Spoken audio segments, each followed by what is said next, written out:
ये कहानी है दो ऐसी लड़कियों की जिनको कुछ बदमाश लड़के उठाकर ले जाते हैं और बंदी बनाकर बार बार उनके साथ रेप करते हैं।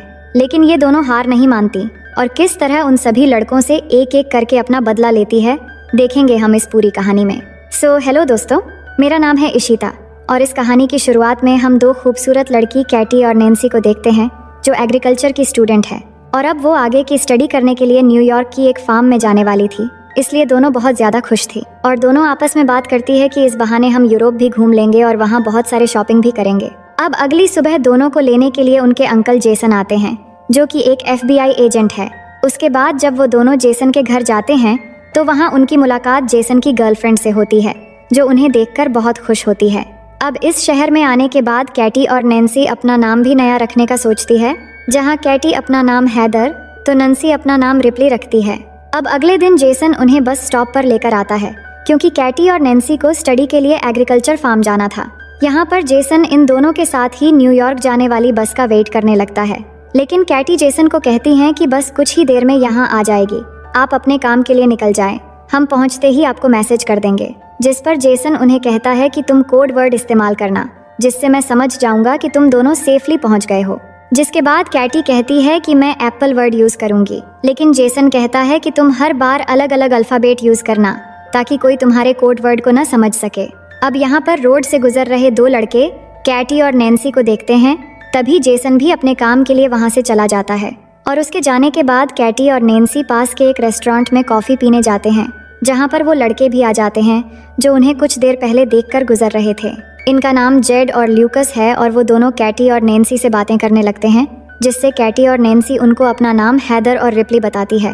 कैटी उन्हें बताती है कि हम न्यूयॉर्क के एग्रीकल्चर फार्म स्टडी के लिए जा रहे हैं, जिस पर जेड कहता है कि हम भी वहीं जा रहे हैं और अगर तुम दोनों आना चाहो तो आ सकती हो, लेकिन कैटी उन्हें उनके साथ जाने से मना कर देती है।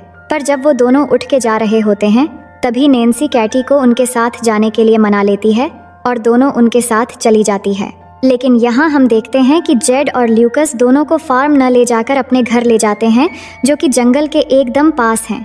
ये देखकर कैटी और नैन्सी थोड़ा घबरा जाती हैं और उन्हें तुरंत गाड़ी को फार्म की तरफ ले जाने के लिए कहती हैं।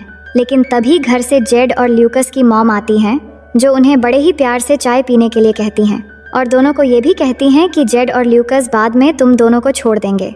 अब जब वो दोनों चाय पी रहे होते हैं तभी कैटी के पास उनके अंकल जेसन का मैसेज आता है जिस पर कैटी उन्हें कोड वर्ड में एप्पल लिखकर रिप्लाई कर देती है, जिससे जेसन समझ जाता है कि वो दोनों सेफली फार्म में पहुंच चुके हैं। अब ल्यूकस की माँ उनको कुछ खाने के लिए देती है जिसे खाते ही कैटी और नैन्सी को नशा चढ़ने लगता है क्योंकि उस खाने में ड्रग्स मिला हुआ था और वो दोनों समझ जाती है कि उनके साथ कुछ गलत किया जा रहा है। जिसके बाद वो दोनों वहाँ से भागने की कोशिश करने लगती है, लेकिन थोड़ी दूर जाकर वो बेहोश हो जाती है। जिसके बाद जेड और ल्यूकस आकर उन्हें उठाकर वापस अपने घर में ले आते हैं। अब अगले दिन जब उन्हें होश आता है तो वो दोनों खुद को एक जंगल में पाती है और उनके हाथ लोहे की जंजीरों से बंधे हुए थे। ये देखकर दोनों बहुत ज्यादा डर जाती है और हेल्प के लिए चिल्लाने लगती है। तभी वहाँ जेड आता है और उन्हें बताता है कि तुम जंगल की एक ऐसी जगह पर हो जहाँ दूर दूर तक कोई भी इंसान नहीं है, इसलिए तुम्हारे चिल्लाने का कोई फायदा नहीं है। अब कुछ देर बाद वहाँ बोरिस नाम का एक आदमी आता है जो कैटी को उसका फ़ोन दिखाता है और कहता है कि तुम्हारे फ़ोन पर किसी जेसन नाम के आदमी ने मैसेज किया है जिसे तुमने पिछली बार मैसेज में एप्पल लिखकर भेजा था।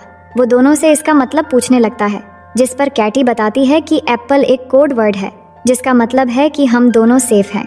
इसके बाद बोरिस जेसन को रिप्लाई करता हुआ लिखता है कि सब कुछ ठीक है और साथ में कोड वर्ड एप्पल भी लिख देता है।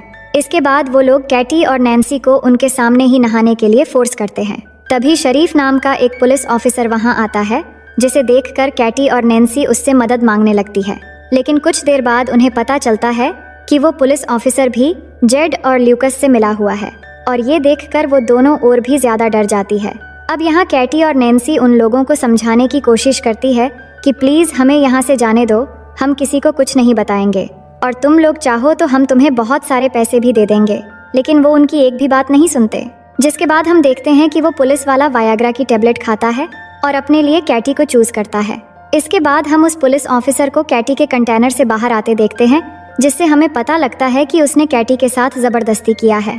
वहीं दूसरी ओर हम जेसन को देखते हैं जिसको कैटी और नैन्सी की बहुत चिंता हो रही थी क्योंकि कैटी ने मैसेज में एप्पल वर्ड को दोबारा इस्तेमाल किया था और उधर वो लोग नैन्सी के कंटेनर में एक सनकी और नशेड़ी आदमी को भेजते हैं, जो अंदर जाकर नैन्सी के पेट पर जलती हुई सिगरेट लगा देता है और वो जोर जोर से चीखने चिल्लाने लगती है और उसके बाद वो नैन्सी के साथ जबरदस्ती करता है। यहाँ पर ये सभी लोग हैवानियत की सारी हदें पार कर चुके थे। असल में ये लोग कैटी और नैन्सी से जबरदस्ती धंधा करवा रहे थे। वहीं जेसन कैटी और नैन्सी के बारे में पता लगाने के लिए न्यूयॉर्क एग्रीकल्चर फार्म में कॉल करता है तो उसे पता लगता है कि वो दोनों एक बार भी यहाँ नहीं आए, जिससे जेसन समझ जाता है कि वो दोनों किसी बड़ी मुसीबत में है, इसलिए वो तुरंत उन्हें ढूंढने के लिए निकल जाता है। वहीं कैटी और नैन्सी के साथ और भी ज्यादा बुरा हो रहा था, क्योंकि अब जो अगला कस्टमर था उसके आने से पहले जेड और ल्यूकस दोनों लड़कियों के मुंह पर मास्क पहना देते हैं और वो कस्टमर भी एक पिग वाला मास्क पहन लेता है।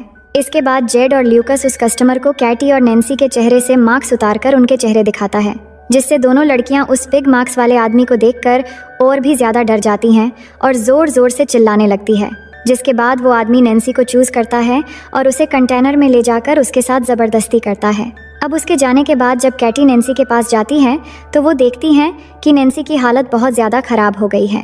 वहीं दूसरी तरफ जेसन पुलिस स्टेशन पहुंचता है और एक पुलिस ऑफिसर से मिलता है। ये वही पुलिस ऑफिसर हैं जिसने कैटी के साथ जबरदस्ती की थी। जेसन उसे कैटी और नैन्सी की किडनैप के बारे में बताता हुआ कहता है कि वो भी एक FBI एजेंट है, जिस पर पुलिस ऑफिसर जेसन से पूछता है कि आपको कैसे पता कि वो दोनों किडनैप हुई है, जिस पर जेसन कहता है कि उसने अपनी भतीजी कैटी को कोडवर्ड एक ही बार इस्तेमाल करने के लिए कहा था, लेकिन कैटी ने एक ही कोडवर्ड को दोबारा इस्तेमाल किया है, जिससे मुझे लग रहा है कि वो कई मुसीबत में है और शायद किडनैप हो गई है। वही जंगल में बोरिस को ये पुलिस ऑफिसर सारी खबर दे देता है कि कैटी के अंकल एक FBI एजेंट है और कैटी ने हम लोगों को उस कोडवर्ड के बारे में गलत इन्फॉर्मेशन दी थी। अब बोरिस वहाँ जाकर जेड को कैटी के कंटेनर से थोड़ा दूर ले जाकर उससे बात करता है कि इन दोनों लड़कियों को जल्द से जल्द ठिकाने लगाना होगा, वरना हम मुसीबत में पड़ सकते हैं और हमें शहर से आने वाली और भी नई लड़कियों को पकड़ना है। वहीं कैटी अपने कंटेनर के पास खड़ी होकर चुपके से उनकी सारी बातें सुन रही थीं। इसके बाद बोरिस कैटी के कंटेनर में जाकर उससे जबरदस्ती करता है। वहीं दूसरी ओर जेसन भी वही रेस्टोरेंट पहुंचता है जहां पर कैटी और नैन्सी को वो दोनों लड़के मिले थे और वहां काम कर रहे एक आदमी से कैटी और नैन्सी के बारे में पूछता है, जिससे वो आदमी बोरिस की गाड़ी के बारे में बता देता है। अब अगले दिन कैटी नैन्सी को बताती है कि ये लोग हमें मारने की प्लानिंग कर रहे हैं। तभी वहाँ जेड और बोरिस उसी नशेड़ी आदमी को अपने साथ लेकर आते हैं जिसने कैटी के साथ जबरदस्ती की थी और उसको कहते हैं कि हम दोनों जल्द ही वापस आ रहे हैं, तब तक तुम दोनों लड़कियों पर कड़ी नजर रखना ताकि ये कहीं भाग ना जाए।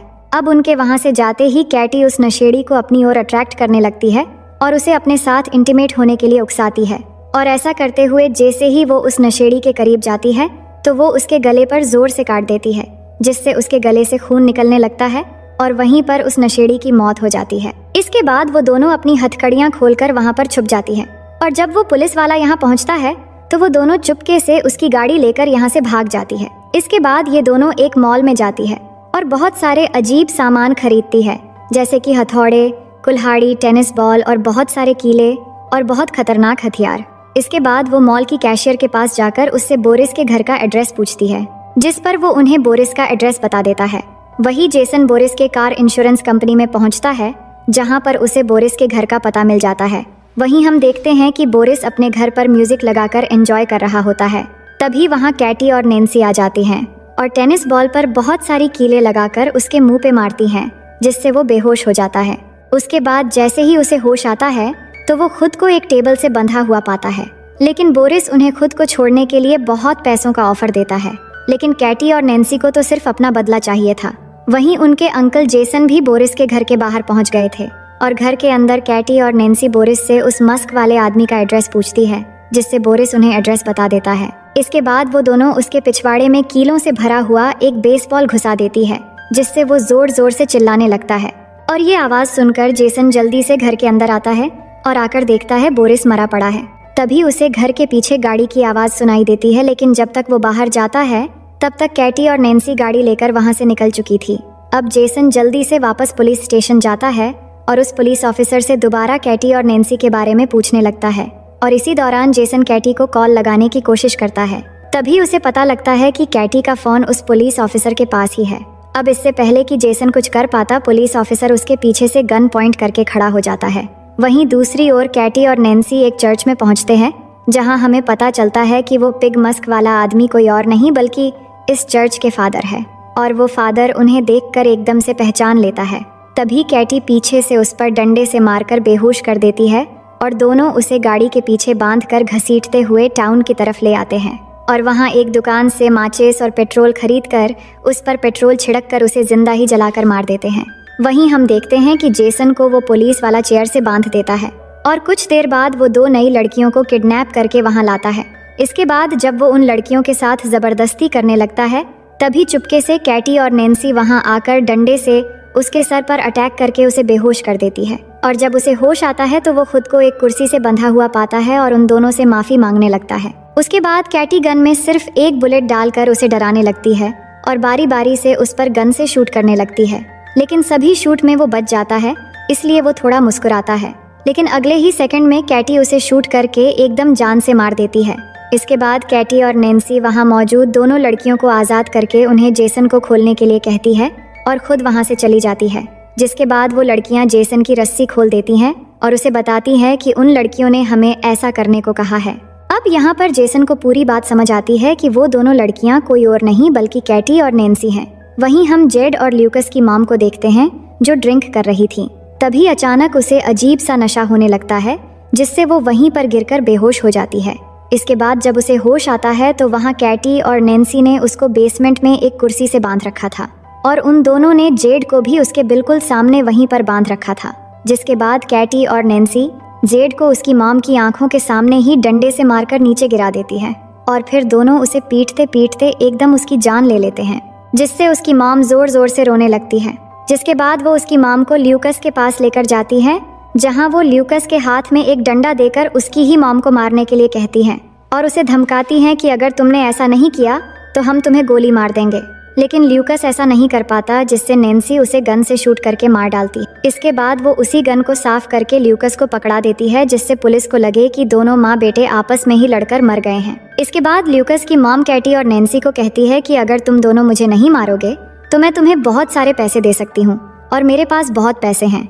लेकिन उसकी बात सुनकर कैटी और नैन्सी बहुत हंसती है और फिर कैटी एक कटिंग मशीन से बहुत ही बेरहमी से उसकी सर काट के अलग कर देती है। अब आगे हम देखते हैं कि कुछ दिनों बाद अंकल जेसन कैटी और नैन्सी के घर जाते हैं और उन्हें अपने साथ लेकर दोबारा से न्यूयॉर्क आ रहे होते हैं और इसी सीन को दिखाते हुए ये मूवी यहीं पर खत्म हो जाती है। तो दोस्तों, आप अगर यहाँ तक वीडियो देख चुके हो तो बेहद शुक्रिया और वीडियो को लाइक और चैनल को सब्सक्राइब करना मत भूलिएगा। बाकी हम मिलते हैं एक और नई स्टोरी के साथ।